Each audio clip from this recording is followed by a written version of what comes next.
So let's see how the institutions are working. One of the interesting things is, I don't know how many of you people know the General Accountability Office here, which is basically what monitors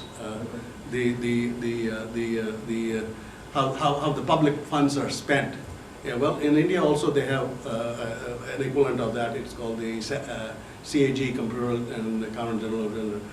Supposedly they're supposed to be looking at all the things, and nearly all the entities, they basically don't follow it. They don't have accounts. There is no system of knowledge of what they did with the money, who spent it, other than the J&K Bank. J&K Bank, good for them, they're a major bank in the nation now.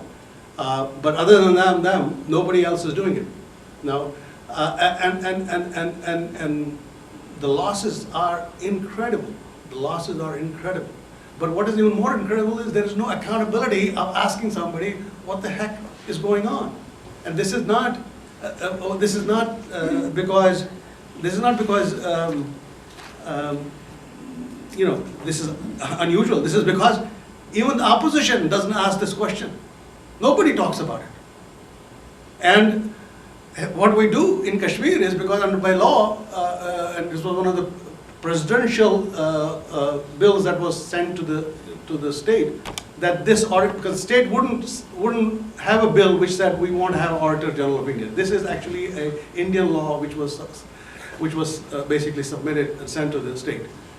Because they didn't want even the law. And this says it should be submitted to the parliament, to the legislative assembly. And what do they do in Kashmir? Historically, including this business session we just ended. They send it on the last day, when it's a half day, they're talking about goodbyes and all that stuff, and they send it to the assembly on the last day. It's never discussed. And there's I have challenged, I even challenged one day Mirwais. I told him, why don't you raise the issue about misgovernance of money? Basically they know. If I was tomorrow running the show, I would also not would not see the accountability come in. So we have essentially a sort of a very interesting collusion of interests. Whether you are elected, unelected, opposed, failed, whatever politician you are, you have essentially a vested interest in ensuring you don't want to see accountability of the money that has basically been spent from public in J&K. And this is a major challenge. I can go into the Sofala, so it wouldn't be surprising when the first study was done in the contemporary Transparency International, which is an international organization, and they looked at the 11 public sector, and again, recall these are all local services. They don't involve essentially looking at anything beyond what you are doing in the local arena. And Kashmir was ranked the second most corrupt state in India. And if you only went to the urban areas, its ranking was the highest, most corrupt state in India. And then it's interesting because they did the second one in 2008, where they only used below poverty level, which is a very small database in Kashmir, because Kashmir's BPL ratio is very small. But there, again, it ranked 3, but in the areas of public distributed, things like rations, LPG gas, those kind of areas, electricity and water supply. The corruption was not just number 1; it was by far so high. They called it, their words, alarmingly corrupt. Electricity is a very interesting example, because currently, as we speak here, there's a big discourse going on electricity in Kashmir. In fact, even my letter yesterday came in the paper in Rising Kashmir. Certainly we have a villain, which is the National Hydropower Corporation.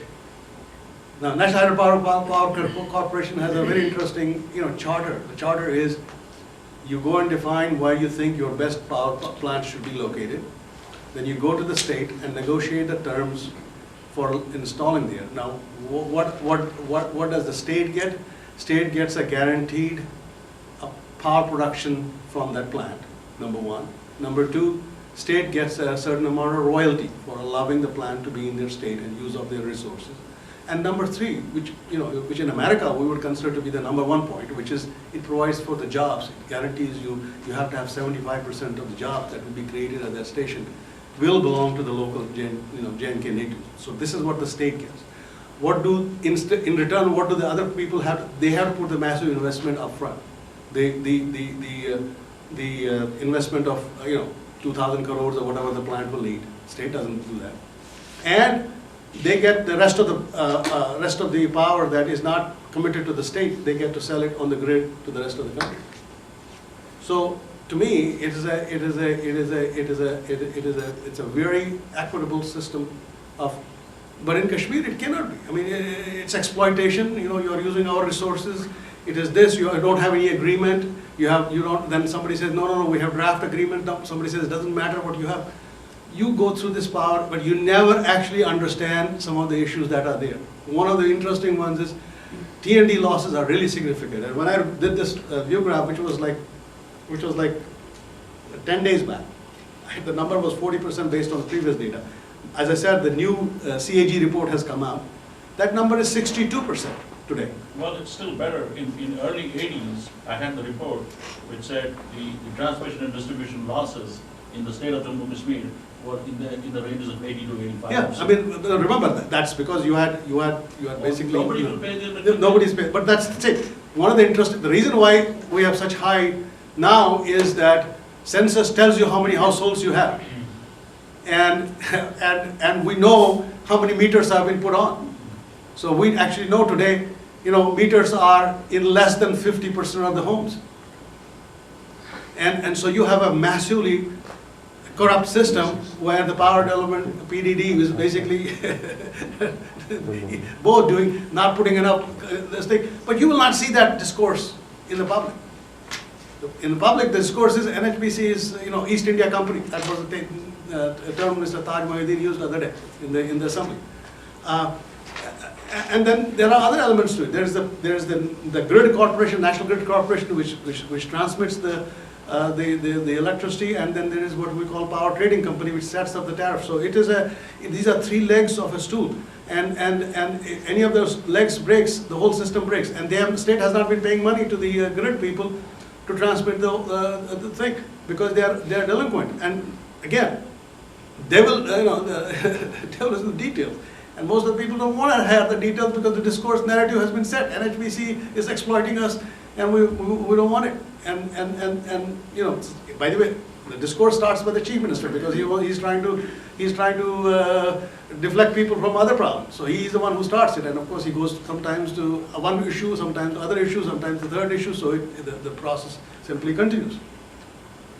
So we essentially we come to the question of why is this state? I mean, every state has the problem. Why is this state particularly so prone to this kind of corruption? And it's really the OPM. By the way, a very interesting example. Other day when some of the people we had a really bad accident on the road and 12 people died. And the first thing senior Dr. Abdullah said to those guys, don't worry, you will be compensated very well. That was it's immediately comes to the money because I wish he would have said, you know what, we have not set up a traffic management system, we ought to be doing this. No, his first thought was and everybody literally left believed that he is making a commitment to give money. I mean, people's minds have totally been diverted into a different realm of reality that people can't even think anymore the way they should. Well, let's go to the look at where we are with respect to the this year's budget, because this is very contemporary here. This year's budget, official budget, is 33,853 crores, which is 7.1 billion US dollars. Now, if you compare that to comparable states, again, in this budget, let me remind you again, there is no security investment. This is all local, for local state use only. And again, if you compare it to the per capita basis to other states which are even bigger than that, this is a significantly higher budget. And of course, the big thing is salaries and pensions. 20 years back, the state salary was roughly around 60 million US dollars. Today, state salary is 2.1 billion US dollars. Because there are really, other than the patronage jobs, the jobs that are being assigned by the system to people from the government, that's just about it. You have a small category of self-entrepreneurs, small middle-class businessmen, and you have then other spectrum is literally thousands and thousands of shopkeepers. So you have government jobs, a small slice of middle-class professionals, and then a large segment of shopkeepers. There is no other profession in Kashmir. And of course the accent on all the laws that are written is to promote the patronage system, and the effort of the state is also continuously being, they measure their success with number of government jobs that they were able to produce, not on the basis of, in fact, the non-government jobs that they are able to. They all pat each other's back saying, look, this is how much money I got from the state, from the center, and how many government jobs I'm going to create here. But it's clearly not enough. Now let's go down. Capital expenditure, which is what creates the wealth, which is the infrastructure development and other areas where you would think would have been normally the largest single segment. It's a 26%. Now the irony is, this is where the bulk of corruption comes in, because you already got 46% gone, because you had to pay those guys and their pension and all that. So that's not touchable. There's no corruption there. The corruption is primarily in the 26%. Because that's where you don't really spend on the investment of the people. Power consumption, very interesting, because you are now, they didn't do it before. They only started doing it a few years back, showing a separate line so that the center will be a little more. Again, don't want to address the story that power consumption expense literally is because there is so much mismanagement in PDD. And they're not doing it. Of course, then you're borrowing some money, and that's got loans and 8%, and security, law and order expenditure is 2%, and other cats and dogs, 9%. Now this is where it goes. Now let's see where it comes from. State revenue receipts are only 22%. Only 22%. So essentially, state has to get 78% from somewhere else. Now let me tell you, I'm a great supporter of Azad Kashmir side, because Pakistan has been much more responsible on that side. Pakistan more or less told them de facto, you will not get more than 50% of your budget from us. You guys go and find out ways to get money. On the Indian side, there is no such limitation. You want money? We'll give it to you. So you got essentially, so where does the 78% come from? 13% comes from the share of the federal revenue tax that's collected by the center. They receive 13% of it. Borrowings from the Reserve Bank of India and financial markets, for things that we have to do, like we have the Asia Development Bank and things like that. They are putting a lot of infrastructure projects there. Outright grants, 53%. OPM, other people's money. That's what the state lives on. So when you live on other people's money, you really have no comprehension of, what I should be spending and what I should not be spending. Kashmiris get stuck in Jammu for 3 days because of bad weather. Darn it, get me a Air Force One if you can get me up there. Because, okay, government says, give these guys Air Force One, send them back by helicopter, plane, what have you. It's a different breed of people. And maybe I go back to Professor Chatleka Duchi's thing about the idea of Kashmir. Maybe there is this intrinsic sense of superiority. Actually, a lot of people, American friends, when they hear about Kashmir, they all say you're all a bunch of narcissists. Narcissism runs very high in Kashmir.